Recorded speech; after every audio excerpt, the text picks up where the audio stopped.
I'm Ann Irwin. I am the Director of Smart Justice California. I'm going to be moderating this panel.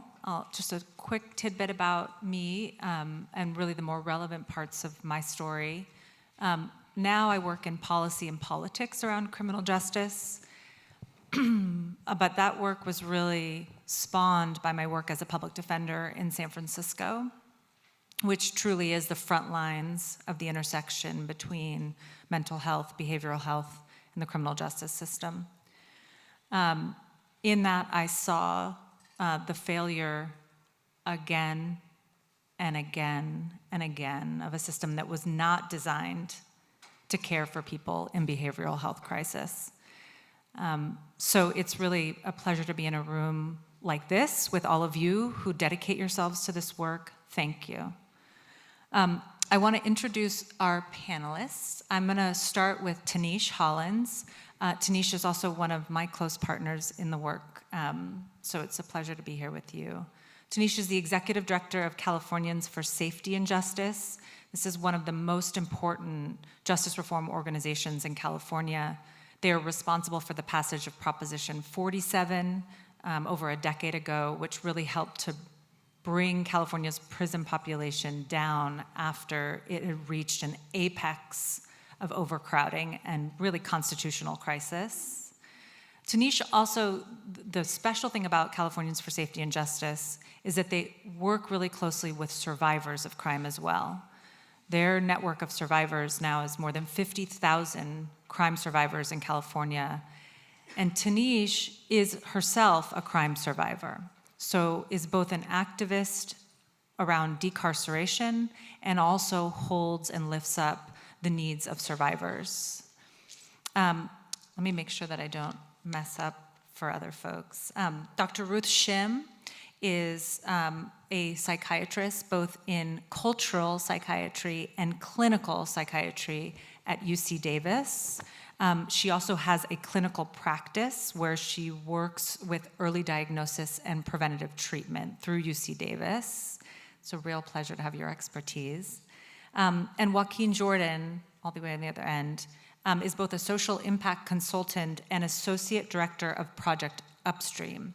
In that role, Joaquin works with what we refer to as TAY, transitional age youth, young folks, who are entering prison for the first time, orients them for what they hope will be a rehabilitative focus during their time in incarceration. Joaquin really is an expert in reentry. He testifies and is an expert, gives expert testimony in rehabilitation and treatment programs. Joaquin also has a tremendous amount of lived experience. He served almost 2 decades in California State Prison of a life term under California's 3 strikes law before he was commuted by Governor Brown. I want to start with you, Joaquin, because I want to really ground this conversation in lived experience. And I want to start by saying thank you. You're going to share a journey with us, a room full of strangers, so I just want to thank you for that vulnerability and honesty. Can you share with us a little bit about your journey and the ways that your behavioral health needs were either met or not met, and how that landed you in the criminal justice system, in prison? Okay, so I entered the system at 15 and a half. I'm from Los Angeles, and my exposure to the system started right when crack hit California, LA in particular. So it was the intersection of like toxic masculinity, capitalism, patriarchy, like all these things are swirling around my neighborhood. And I end up, I'm gonna live my dope dealer dream. I'm gonna be a dope dealer and have a lowrider and have all the girls, and that didn't happen. I quickly became an addict, stole money from my mom, got sentenced, put on probation and sent to placement, no treatment. Got out of placement in 9 months and relapsed, stole my mom's car. They sent me to camp, I went to Camp Alphaball. Stayed home maybe 90 days to 4 months, relapsed again, came up with the brilliant idea to have myself kidnapped. So I'm gonna have myself kidnapped, my mom's gonna pay the ransom, and I'll be able to use drugs. Well, my mom brought the cops instead of cash, because that's what they told her, hey, we're gonna get him help. They sent me to CYA for 7 years for having myself kidnapped. Never had treatment. Stayed in CYA, maxed out at 21, was home for 2 years, just in this moratorium of sobriety, never really addressing my addiction. Committed a series of robberies, went to prison for 6 years. Stayed home 45 days, relapsed, committed more crimes, went to prison for life, 25 to life. When I entered recovery in prison, one of the things I did was like this cost-benefit analysis. And when I calculated, I had used drugs for like 6 months total. Like the aggregate was 6 months. And I ended up spending 31 years in prison. So it's difficult for me, like the conditioning, this neoliberal conditioning is so strong. Like it was really hard for me to account for context, right? Environmental shaping, all these things, because the system says you have to assume all responsibility for the act. Nothing else matters. So for 3 decades, I'm in and out of trying to figure out what does my responsibility look like? What do I need to do to be made whole? What do I need to do to make others whole? And it wasn't until I ended up in prison with a social worker who was an addiction specialist. I entered treatment with her, counseling, got exposed to restorative justice, so I was able to make amends with my victims, with my crimes, and the governor commuted my prison term in 2018. So for me, when I look at now as a working professional in this field, it's one of the things Scott talked about, is when we stabilize a kid in detention or secure track or even on probation, we have to send them home. And in my county, in Butte County, we have the highest ACE scores in the state. So there's generational poverty. On my caseload, I may have a granddad, a dad, and a kid on my counseling caseload. The irony is just like, it's shocking. And it just continues and continues and continues. So when I look at what would have served me, at any of those points, an intervention that was not focused on custodial, like send me to treatment. But in defense of the system, this is the 80s. Like we had no idea how psychomotor stimulants were impacting adolescent brains. We didn't have really good treatment models for stimulants in adolescence. And so they were doing what they knew to do. That doesn't do me any good, But now moving forward for me as a working professional, I really focus on like contextual shaping and those things. And mental health treatment is the key. Until you can get someone stable mentally, nothing else matters. Housing, employment, like mental health and wellness is the key.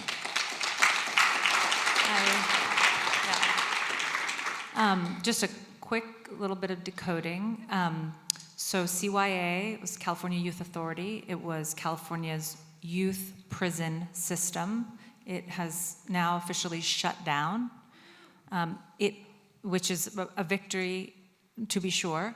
It does not mean that there are not kids who are essentially in prison. They've just been pushed to the county. So they're in what's called secure lockup at the county level. There's still a lot of work to do. Some things came to mind, Joaquin, when I remember the first time that I walked into the tank off of a courtroom, and it's where you meet your new clients, and it's their first court appearance. And it was common to have people with the same last name, on the docket, as I'm reading the docket. And so I had 2 guys with the same last name. And I walk in, and it was undeniable that these 2 young men and an older man were related. And it was the first time that I had sat in the tank and arraigned on the same day a father and a son. It was not the last time. It happened regularly, almost to the point where you could predict this outcome happening. And it was such an indictment on the system and the ways that it had failed in an intergenerational way. So I remember that, Joaquin. I want to zoom out a little bit and just sort of share some of the research and the data. And if you could share that with us, Dr. Shim. Some of the statistics that really hit home for me are that right now, somewhere between 25 and 30% of California's state prison population, the 95,000 people who are incarcerated in state prisons, almost a third of them have been diagnosed with an SMI, with a serious mental illness. Many of you in the room know this number way more closely than I do. These are all folks who are being housed, 30 some odd thousand, in institutions that were not built or staffed to be mental health treatment facilities. They are cinder block blocks. So we now have, as the state prison system, serving as a tremendously large mental health system. Dr. Shim, share with us a little bit about that research and that data. What role is the criminal justice system playing in the behavioral health system at large in California? So, first of all, it's a pleasure to be here with everyone. And I want to cover a whole lot of information in the tiniest amount of time, so I'm going to try and go fast. But the first thing I have to say is that I'm really big on terminology and definitions. And so I do not refer to it as the criminal justice system because there is no justice in the criminal justice system. So, and there's absolutely no justice for Black and brown people within the criminal justice system. So we can call it the criminal legal system, or probably most accurately the carceral system, but either way, it functions actually the way it was designed to function.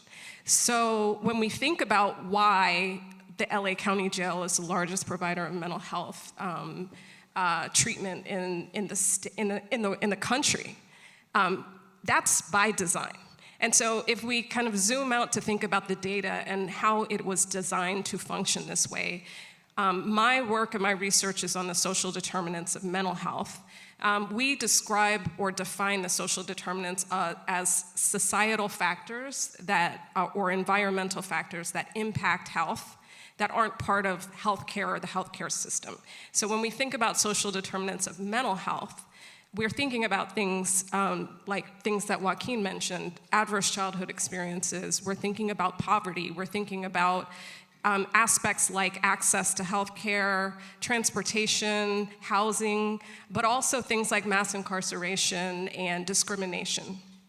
And as I've been thinking about this work and studying the social determinants of mental health, I like that model because it is further upstream from the day-to-day where most mental health practitioners practice. They're about treating an illness, but we don't really focus on what is getting us to that point. How did we get to the place where we started having these problems in the first place? So I like that social determinants of mental health are upstream. But the problem is, there is actually context that was created prior to the development of social determinants of health and mental health, and that's even further upstream than the social determinants of health. And what's actually all the way upstream is social injustice, or if we're gonna be really specific, structural racism. And structural racism and social injustice are really driven by two main factors. The first are public policies, which are the laws that we have in our society. And the second are social norms, which are the ideas that we have in our society about who in this country and in the world is valuable and who is less valuable, who is worthy of advantage in our society and who is less worthy of advantage. And so social norms and public policies interact with each other to create an unfair distribution of opportunity in this country. Again, I'm gonna cover a lot, so bear with me. But I just wanna give an example that relates directly to what Joaquin was talking about as it relates to the carceral system and how people end up in this system based on structural racism and social norms and public policies. And the example I will use is crack cocaine. So, crack cocaine, we have social norms about the types of people who used crack cocaine, especially in the 80s, and those were racial, just as Joaquin said, racialized, gendered ideas about who used crack cocaine. Black men who were dangerous criminals, black women who were terrible mothers and didn't care about their babies. And because we had such negative impressions of people who used crack cocaine, we passed policies that reflected that belief system. So probably the most important policy that was passed was the Anti-Drug Abuse Act of 1986. That act said that if you are arrested with 1 gram of crack cocaine in your possession, you get the very same drug sentence as somebody who was arrested with 100 grams of powder cocaine in their possession. And crack cocaine and powder cocaine are the same formulation of the same drug. They're different formulations of the same drug. So what that means is even though these are similar drugs that have similar actions, the penalty was really set up and based on who was most likely to use those drugs, right? Because the impression was that black people were more likely to use crack cocaine, that rich white people were more likely to use powder cocaine, and then the law, the public policy reflected those social norms, and then that activated all of this unfair and unjust distribution of opportunity, which then led to an activation of a number of social determinants of mental health, including mass incarceration, poverty, all of the issues that come once you've come out of jail, like having to check the box that says you're a felon so that you can't get work, that you ensures that you stay in poverty, ensures that you stay homeless, that you can't get public housing. Because you can't get a job, you can't have access to health care. All of these things work, again, by design to adversely impact people's mental health and increase the mental health inequities that exist in our society. Okay, I'm almost done, but I have one more thing to say. So you might be sitting here thinking, okay, what does structural racism have to do with mental health? And what we have to understand about how structural racism works with mental health is that structural racism has been designed to target black people in a very deliberate way. And black people in this country and the targeting of black people is really serves as the canary in the coal mine. And I think we can all look to what is happening in our federal government right now to say that if you don't believe that everybody will be targeted when people are starting to target the most marginalized populations, if you don't think that everyone has risk of being targeted, it starts with the most marginalized populations, but then it spreads to the rest of society. So when we say, how does structural racism impact mental health and how is that relevant? We can look at policies and social norms that were created back in the 50s and the 60s. And for instance, we can think of the Community Mental Health Centers Act that was passed in 1960, in 1964, 1965. And that act, of course, was supposed to bring people that had mental health conditions out of hospitals and into settings in the community where they would get high quality care, better care. But because of our social norms around people with mental health, because we had this belief system that people who have mental health problems are somehow inferior, they don't deserve the same as everyone else, they don't get the same advantages. Because of those belief systems, that act was never properly funded. There were never the resources that needed to go into that act, and what we saw as a result of that was trans-institutionalization. So people came out of hospitals and they went directly into jails and prisons. And so what we're seeing now, again, is a system that we designed. We're responsible for it, we created it, and it's really based on the structural racism and the social injustice that we have all kind of sat around and kind of watched grow to an epic proportion in this country. And I'll stop there. Thank you. Thank you. I want to shift into sort of policy and start to noodle a little bit on policy. We're going to start with two areas, and when we talk about the carceral system or the criminal legal system, we're talking about such a vast timeline, right? We're talking from everything of how does policing happening in communities, all the way through the court system, sentencing, incarceration, and post-incarceration. So we're just gonna touch on a little bit of a few places here. I want to talk about sentencing, what happens in a courtroom, and then I want to talk about where we invest our dollars, also a policy decision. And so I'm going to ask Tinisch to take us back to, it's going to be a throwback for a minute. We're going to take us back to 2010, 2011. We are, at that time, if you walked through any one of California's few dozen prisons, you would talk to people who were there serving prison sentences for either drug possession, so presumably addiction-related offenses, or for low-level theft under, let's say, $1,000. Enter Prop 47. Tinisch, tell us a little bit about the thinking and the goals behind Prop 47. What were we trying to remedy? Well, you have to think, if you have that visual, right, of the state prisons that you'd be walking into that time. At that moment, California was leading the country in mass incarceration. I mean, we had overcrowding in our county jails, in our state prisons. We were on the verge of a constitutional violation, and we were clearly over-relying on the carceral system for safety.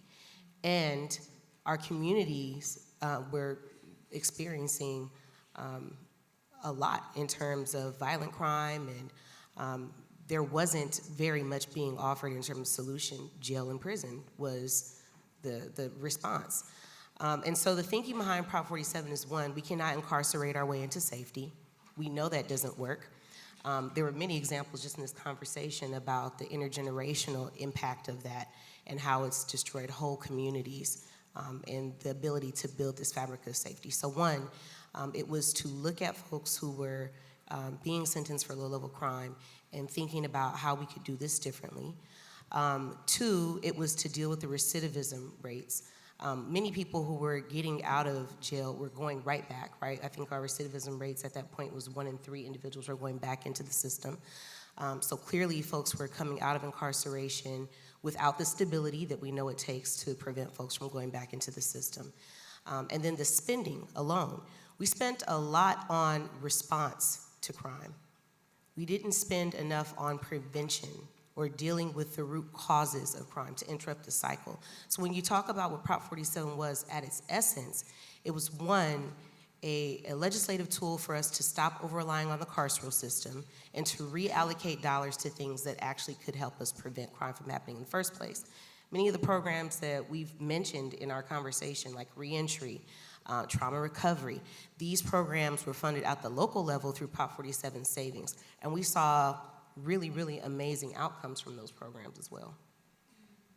What, in the 12 years since Prop 47 passed, and just mechanically, Prop 47 set up a fund, the savings, a calculation, the savings from not sending those low-level offenders to prison was put into a pot of money that then went back out into community and invested in community programs. What did we learn over those 10 to 12 years about what actually works at preventing crime and promoting safety? What we learned is that if you can make resources accessible immediately to folks who are most vulnerable, and that we're able to support individuals in rebuilding their lives, that we actually see a reduction in crime, and we actually see less people going into the system. It sounds like a very common sense approach for any of us who have had a problem in our lives and actually went to receive some type of service. It is that common sense, but systems don't operate that way. Obviously, structurally, they don't work that way. And so Prop 47 allowed us to do many things. One is really make sure that we not only had the resources, but that we had the partnerships that we needed at the local level and with other agencies to make sure that people got the access to those programs, that we continue to scale that out. We saw people's lives change. We saw people getting access to employment. But again, the operative word here was access. This wasn't just about funding programs that people couldn't get access to. This wasn't about making the programs and then making them ineligible for the folks who needed them the most.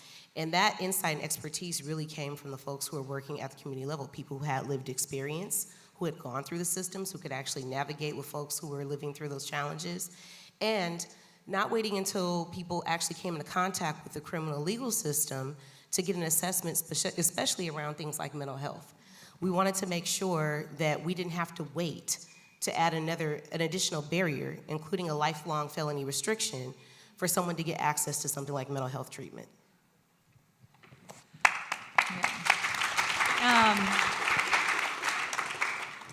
I want to sort of, again, on this question of policy, where do we invest our resources? What kind of rules do we set up around incarceration and the carceral system?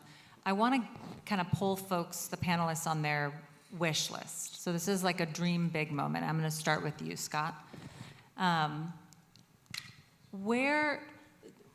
What do you wish in your dreams that the state was investing in, particularly when it comes to addressing people's behavioral health needs and people who are real vulnerable to system involvement? And talk about both what's happening inside and during incarceration and afterwards. Well, I mean, when I ask like the youth that I teach in juvenile hall on Saturdays, like, what could have stopped you from joining a gang? What could have stopped you from going down that path? Literally, the answer that comes up the most common was, well, before I joined a gang, I was playing baseball, but then we couldn't afford the gloves and the cost and everything, so I stopped playing baseball, and I lost my mentors and the coaches, and I lost my sense of community, and I found that in the streets.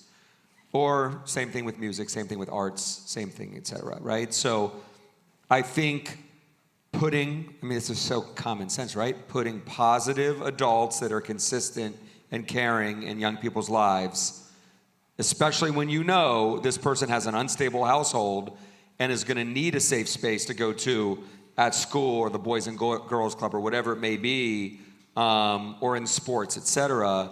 I think that's huge, right? I think that's number one, because if you're not feeling love or a sense of community, you're going to go out in those streets and you are going to find it. It's going to feel like love. It's going to look like love. It's going to attract you. You're going to feel love, but you're going to be loved for doing bad things, right? So I think that's one thing I hear over and over.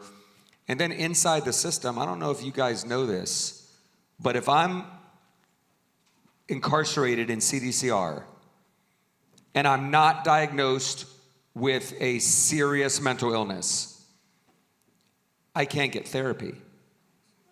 I'm not allowed to see a therapist. If I choose to see a therapist, they can see me one time, and then they have to put me on meds and put me as a severe mental illness to continue, and then I have to be moved out of the prison I'm in, be sent to a mentally ill prison or a prison for people with mental illness, and that's the only way I can get continued care. So 70% of the people that are incarcerated in CDCR can't even see a therapist if they ask for one. That's insane, because the entire system, like all the ills of the, not all, but the vast majority of the ills of the system is all around drugs, right? Drugs and addiction. And we all know that's not the problem, that's the symptom of the problem. So we somewhat try to address the problem through suppression and searches and everything else. And now Suboxone, and that's a double-edged sword. A little laugh over there on that one. Suboxone's now the new great drug in CDCR. But we literally can't just deal with someone that has childhood trauma, getting them over that trauma that gets them to use, right? And I think that is outrageous. If we want to help people in prison, like the first thing we should do before college, before anything else, is make sure they can see a therapist, be in the group of therapists, et cetera. And the fact that we're not doing that is shameful. Yeah. Just to put that underinvestment in terms of dollars and cents, we fight every year. We fight to get 1% of the CDCR budget. It's now going to be a $16 or $17 billion budget this year. We fight to get 1% of that allocated to rehabilitative programming. Wrap your minds around that. I want to ask you, Joaquin, this question of, and I know that this is a really hard question to answer, but what interventions drastic interventions, mild interventions, what non-carceral interventions would have knocked you off of that path you were on?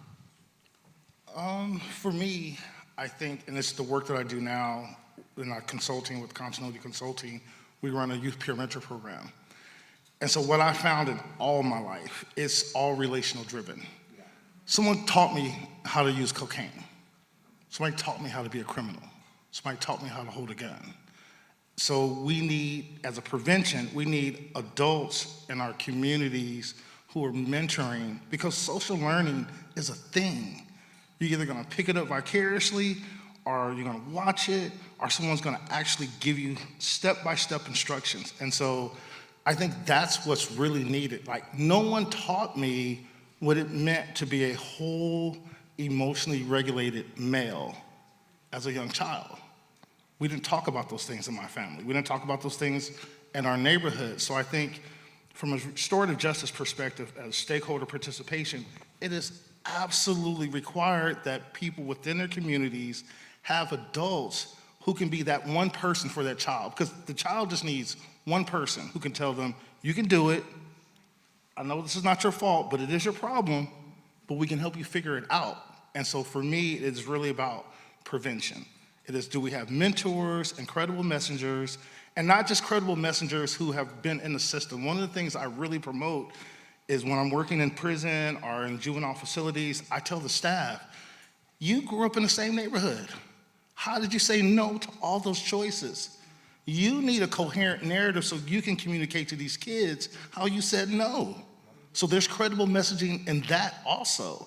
So I think what we really have to do is dig deep within our own communities, find people who have figured out how to say yes to certain things and no to others.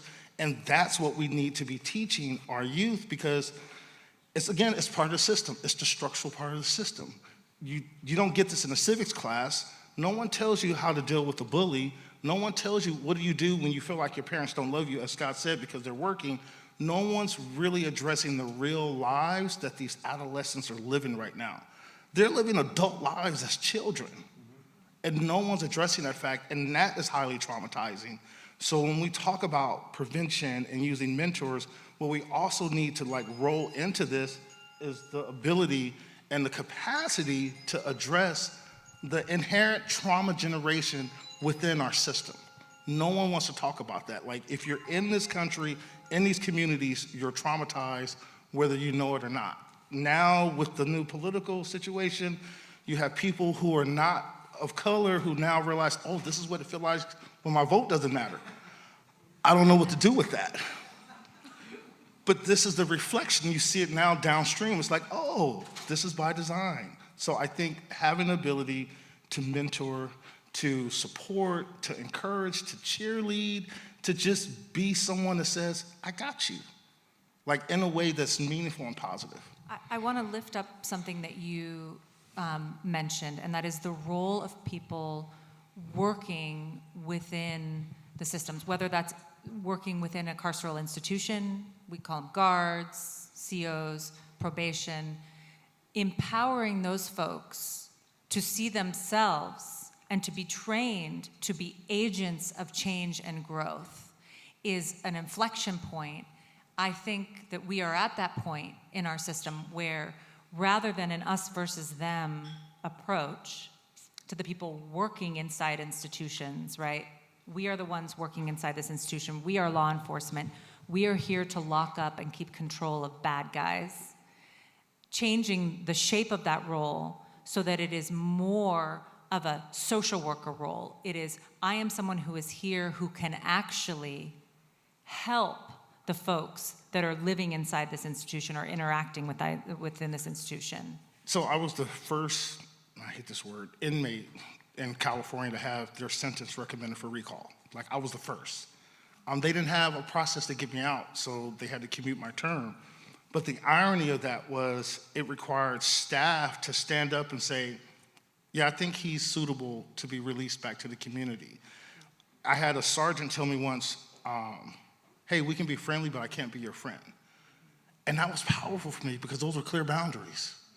but he saw me as a person. And so I think my prison experience is unique in many ways in that I had staff and peers who caught me doing things right all the time. And so even now when we look at the California model, and there's a really, really concerted effort to change that, to change the whole relationship between staff and people who are serving time. Because when you think about it, this is also part of the structural elements that we're dealing with. Because most of the people in prison are marginalized, people who are staffing prison don't see them as people. So although we have this California model modeled after the Norwegian model, that's a homogenous society. When they enter prison, they're preparing them for exit back to their communities of care. So I think that's the big distinction is we have this system which has been by design separating people. You have these clear demarcations with regards to status, and yet when you try to change and say, hey, you need to treat this person like a person, it's not that the person, the staff is unwilling. The institutional and cultural shaping around otherizing people is so strong that is such a heavy lift on their nervous system. And so when we're implementing these models, are we supporting the people who have to go through this transition? So I think that's also important. That's a perfect transition to what I wanted to ask you, Dr. Shim, about in terms of, back to this wish list, policy, goals. How do we begin to reduce or correct the overrepresentation of people of color in the carceral and criminal legal systems, particularly among the communities that are suffering in a behavioral health aspect? So it's very easy. We just have to dismantle structural racism. Very easy. Got it, totally. Yeah. But it really is that simple, right? We have not kind of decided that that's something that we're willing to do. But if all communities presented opportunities for their young people, then there wouldn't be a funneling of people into the criminal legal system in the first place, right? But not all of our communities present those opportunities. And in fact, we have kind of alternative opportunities like Scott was talking about, very much because of the structurally racist policies which have adversely impacted certain communities while elevating other communities. So there would be a lot of improvement if we were able to address all of the ways in which certain communities have been systematically disadvantaged, disenfranchised, and left to exist in societies and in communities that it's impossible to exist in, and that in communities where people talk about having to escape, right? That people have to escape these communities in order to kind of survive, which should be unacceptable to us. Another thing that I think, I'm an abolitionist, but I also recognize that a lot of people are like, that's not possible. But I think that one of the things that we could do, which is very possible, is that we could at least abolish police presence as it relates to people who have mental health crises. And that's not so hard to do. That's something that we can implement pretty easily. And that would dramatically decrease, in particular, the number of Black and brown people that are interfacing with the criminal legal system for regular mental health issues. Because, and Scott mentioned this a little bit earlier, if you're a white kid with schizophrenia, you get to go to the hospital, but if you're a Black kid with schizophrenia, you go to jail. And these are interventions that we could make where if everybody had a crisis, a community crisis person, a mobile crisis person coming to deal with that crisis, we'd be in a better position. Again, how we got here is our social norms about people who have serious mental illness is that they're dangerous and they're violent, and so we have to involve the police, but that's actually not what the data says. And there may be some times where police need to be involved in a situation where there's violence, but given the fact that that's not the majority of cases, it seems like we should have alternatives at the front end instead of kind of relying on this system that really kind of funnels people into the system aggressively in that direction. Thank you. I want to spend some time with Tinisch to close us out on sort of the, I guess we could call it the elephant in the room for some of us who work in this space, which is Proposition 36, which passed in November, and just in a basic way rolls back some of the policy change that Proposition 47 made and puts us on a trajectory to resume sending people who are primarily suffering from substance use disorder to prison, and people who commit low-level theft back to prison. Tinisch, I want to talk to you a little bit. I want to give the benefit of the doubt to the proponents of Proposition 36, who framed it, who sold it as a mass treatment initiative. No, it's not a mass incarceration initiative. This is a mass treatment initiative. Let's take them on at their word. What would we need to fulfill that promise? Well, that's the exact reason why we can't give them the benefit of the doubt, because in order to fulfill the promise, we actually have to have the resource available. And I'm sure many people in this room can tell you we have a statewide shortage on treatment beds and access to treatment. It is an infrastructure that we have not built up, and primarily because we have over-relied on incarceration as a holding tank for people who are severely ill and who need other types of interventions. So to make good on that, it needs to be an immediate priority for us to scale up not just the number of beds or the diversity of treatment that should be available to people and at the community level. And we have to hold government accountable for doing that. I want to thank everyone. I think we have a minute if anyone has some last words. Okay. Love you, Scott. I want to thank all of you. This is hard work. This is draining work, but it's God's work. So thank you all for being in it. And thank you to all of you for giving us the time to share a little bit of insight into the front lines of the intersection between the carceral system and behavioral health. Thanks so much.